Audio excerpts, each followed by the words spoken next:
Hello and welcome to my review of the Tokyo Marui M16a1. It's an A1 because it has a caged flash hider.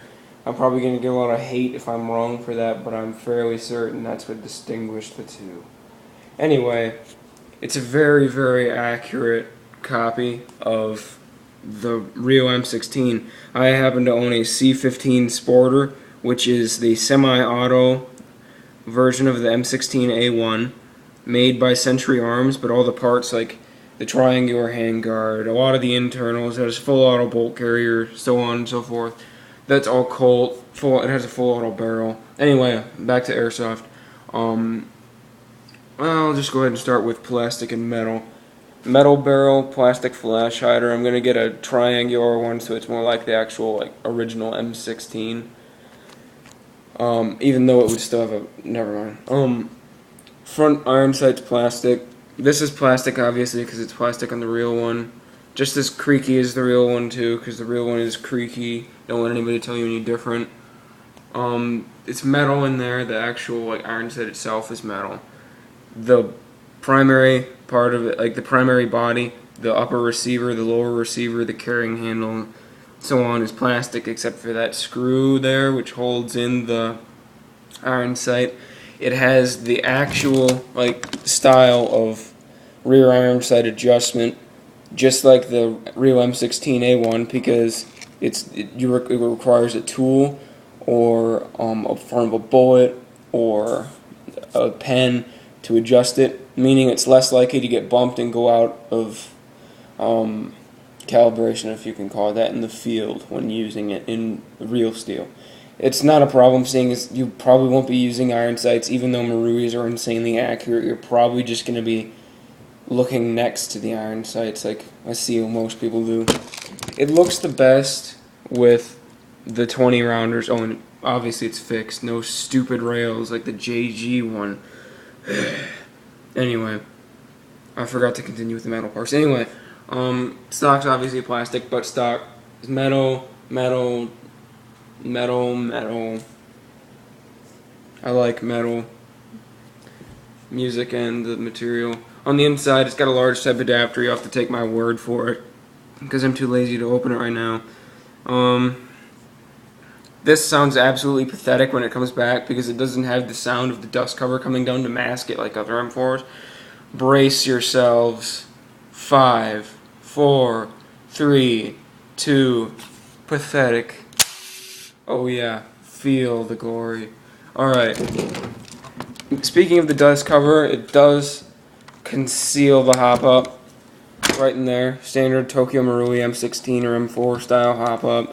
There's part of the gearbox, and I'm freaking retarded because I just knew what that was before I started this video. I can't even remember what that is. Cylinder. Yeah, I believe that's the cylinder. I'm not sure.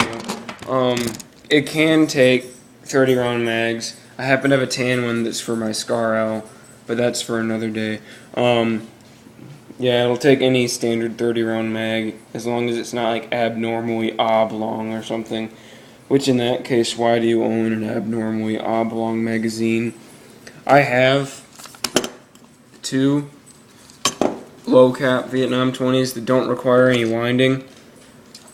The one that I currently have in does require some winding, and I love that one a lot more than these ones, because that one's a lot better built, and it never does this. Wrong mag. It never does this. This frickin' falls out because this mag is 14 years old, just like the gun. The gun is over 14 years old. Customs went ballistic on the Colt licensing on here. It still says AR-15. Property of U.S. government, 5.56 millimeter, all that stuff, and it's got a serial number on it. But anywhere that it said Colt, they scratched off, those bastards. Anyway, but then again, it was illegal to make it, but this always happens. Every time I get a gun delivered, every time I get a Marui, mine seems to be the one that always has Colt scratched off of it. Whatever. Anyway, by the way, if you're wondering, it does look absolutely retarded with the tan magazine. I'll show you. That takes skill, not really. Alright. first person view, not really, more like if you were a fly stuck to the mag, this is what you would see. Alright, brace yourselves. 5, 4, now! Alright, looking good, and vomit. Alright, let's eject this and dump BBs all over my table, so I will doubtless step on them later and embed them in my flesh. Set the beauty over here and... Alright, anyway, my M16, these will run you for around $314 on Red Wolf on sale. But mine I got for $150 because it's old and used, and it was used by my father, so I had to pay my father $150 to get this beautiful gun. And you would not believe how accurate it is. Unlike most airsoft guns, where they get to a certain point and then they spread out. This thing, all the BBs travel in a straight line for at least 50 yards. It's amazing.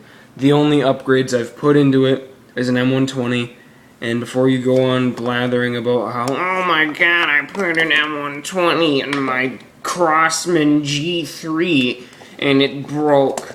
Maruis can handle M120s. Trust me, I did it to my Commando. I can do it to this. By the way, the Commando is a lot more sturdy than this. Just gonna say, this is a little bit creaky. But might just because it's old, might just because the build quality wasn't as good when this was made as opposed to when my Commando was made. But it's still amazing. My buddy just got a freaking brand new A&K M16a3. This shoots farther, harder, and faster. And it's almost 14, I think 15 years old. By the way, those are Nomex gloves. Always use a barrel blocker. I recommend Empire because it's what I happen to have sitting here. Crossman ammo. I'll just go on a rant about that. Crossman ammo, it doesn't get enough respect, I don't think, because most people, they are seamless, but they're by no stretch of the word perfect BBs. They're usually round and they're usually perfect in good condition, but they're not pre-lubricated, so if you have a tight bore barrel, don't use these. If you are going to use Crossman ammo with a tight bore barrel, lubricate it with silicone oil. I always do that whenever I get them. I just ordered a bunch of King Arms BBs from frickin' Evike, and I know Evike frickin' shipping rips you off, but it's the only place I could get that many for that cheap until I saw the shipping and I had a cardiac arrest and I'm now filming this while dead. Anyway, I just realized something. Why is my tan mag longer than my black mag? What is this black magic? I don't know, maybe it's from a scar. Maybe it's because it's from the scar. Maybe I don't care. Alright. All in all, I give this gun 9 out of 10. If it was, well, actually no. For an old one like this, I give it 8.5 out of 10. For a brand new one, 9.5 out of 10. Because I don't think the new ones creak as much as the older ones. Goodbye. Oh, and one more thing. Never buy Crossman guns. Ever.